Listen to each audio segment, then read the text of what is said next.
From Fox 8 Sports, this is the Overtime Podcast. From the Fox 8 studios in New Orleans, it's the Fox 8 Overtime Podcast. I'm Vasilios. That is Sean Fazende. Remember to like, subscribe, rate, and review. You guys can find us wherever you listen to and watch your podcast. And if you're watching on YouTube, hit the bell notification button. You get an update every time we upload a new podcast. Sean, happy Friday to you. We're just a couple days away from another Saints game. We made it through another work week, or at least the common man work week when you get to the Monday through Friday. We obviously work through the weekend. I'll be on a plane to Indianapolis tomorrow, so it's a Good Friday here in the city of New Orleans. Hopefully, it'll be a great weekend for the Saints in Indianapolis. Before I get into that, subscribe. If you watch this video, we know you are. Subscribe to this YouTube channel, like, share, all that good stuff to help us grow this podcast even more. Leave those comments below. We respond to just about all of them, so keep them coming. So, Sil, without further ado, let's get this thing started. All right. So, with the game in mind from last night, the Buffalo Bills taking care of business with the Tampa Bay Buccaneers. What's the big picture in the NFC South with the Saints? Yeah, you know we like to go big picture when we can. Naturally. And I like to start off big picture because, you know, and this probably would not have worked last Friday after coming off the last game that they just played. Mm-hmm. So you got some distance between the last loss and the next game for the Saints. So hopefully some of that emotion has worn off. Hopefully you have now turned the page to the Indianapolis Colts. Hopefully now you watched the game last night, Buffalo, Tampa Bay. And I got to ask you, Sil, is the NFC South still attainable? Why, yes, it is. Absolutely. Here's another one.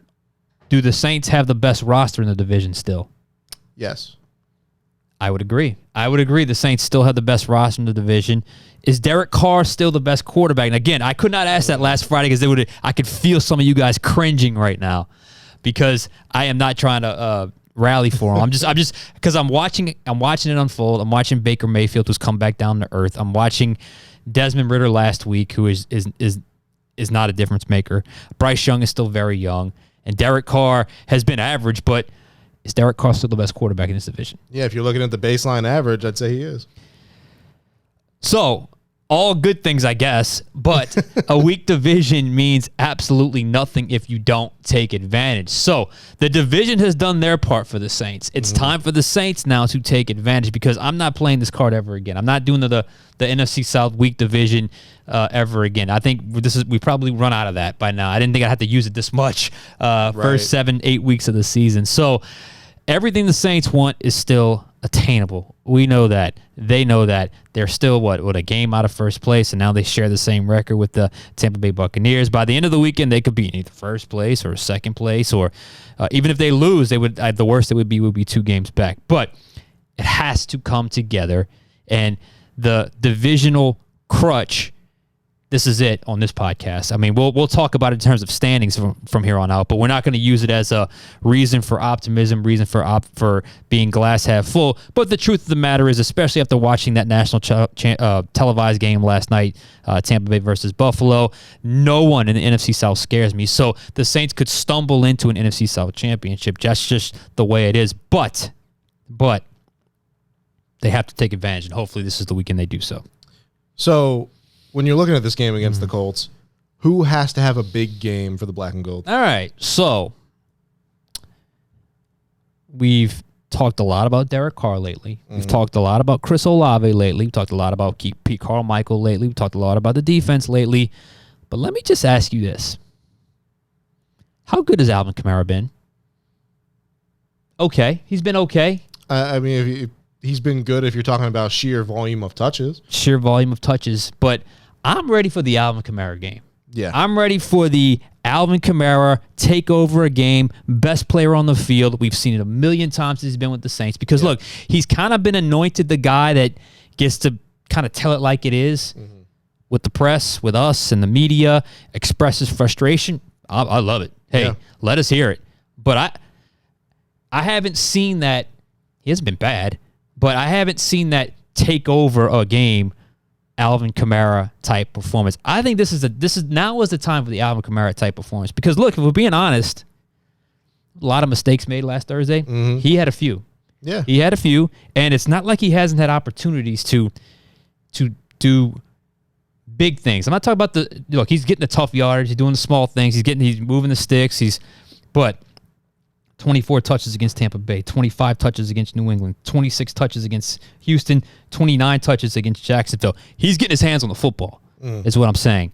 So if everyone can elevate their game, needs to do better, I think 41, if we're being honest, there's another tier he can get to, and I want this game to be the Alvin Kamara game, because I think when it is, usually that means great things for the Saints. So it's just something that I noticed, because he kept it real after the game, and he's kind of been the one that's taking probably the most, I don't know if you call it jabs or subtle shots or whatever, at game planning and matchups and this and that.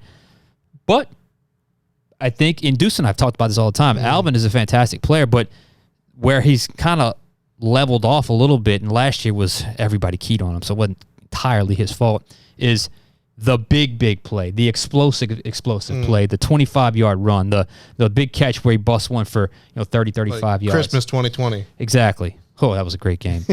So I think I'm ready to see Alvin Kamara break out and have that type of game where I look at the stats sheet, he's got 20 touches, he's got over 100 total yards, and he's got 2 or 3 touchdowns in his pocket. That's what I'm ready to see, and I think this is a great matchup for that to happen. So I'm ready for the Alvin Kamara game. All right, we talked big picture. We talked who you like in this game, or we talked who needs to have a big game. Now let's talk about why you like the Saints against the Colts here. Okay, well, first off, the injury report is out. 9 Saints are questionable. Only James Hurst is out. So I'm very curious to see how the offensive line will shape up, because Ramczyk will be back. Hurst will be out. Andrus Peat is questionable with looked like it was a late add to the injury report. So if he can't go, is it Irving at left tackle? Is it Penning up at left tackle? Is it still Max Garcia at left guard? I would assume that's the case.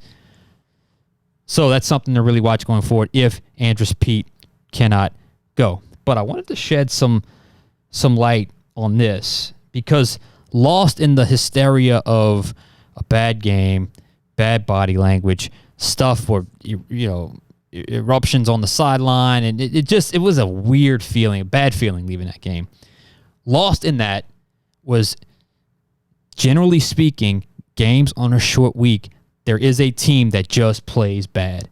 And Saints Jacksonville, unfortunately, the Saints were that team. But the data is very interesting, and the history is very interesting with the game following the Thursday night game. The game with the mini bye, not the Thursday to Thursday thing that they've had a couple years where they went from Thanksgiving to the following Thursday. The game where you would have, 10 days in between games?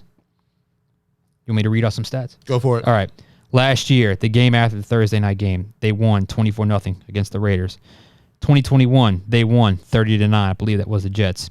2020, it wasn't a Thursday game. It was a Friday game on Christmas Day, as you alluded to. They won 33-7. 19, after the Thursday game, they lost 48-46 to the 49ers. 2018, after the Thursday night game, they won 28-14. 17, 2017, they won 31-19 after the Thursday game. 2016, they won 49-21 after the Thursday night game. 2015, they won 27-21 after the Thursday night game.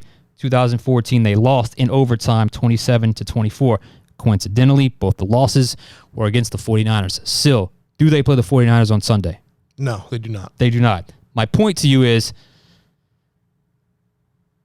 the game after they get that little mini rest and reset, history has shown they've had some success. Plus, I like the matchup. History favors them against the Colts, History favors them against the Colts. You pointed it out. What is the stat again? It's 154-52. That's how much the Saints have outscored the Colts in the last 4 times they played. And what happened those last 4 times? All victories. All victories. So we're going to ride with history here. We're going to ride with the good vibes surrounding the reset, the meeting of the minds, the chatter, the conversation. And I feel good about Sunday. hopefully when we talk again on Monday, I'll feel just as good because I don't want to come back here Monday and talk about another Saints loss. And if they get this victory, get back to 4-4, at least you can stabilize something for the backstretch. All right. Any final thoughts as we head into game week? No, I think we're good. Enjoy the weekend. I'll be in Indianapolis. Check me out on Sunday morning, Fox 8 Live Tailgate, and should be a fun football Sunday in Indianapolis. All right. So Saints Colts this Sunday, week 8. Make sure you tune in here, Fox 8, like Sean just said, Fox 8 Live Tailgate, and we got Final Play on Sunday. For Sean Fazende, I'm Vasilios. We'll catch you guys next time.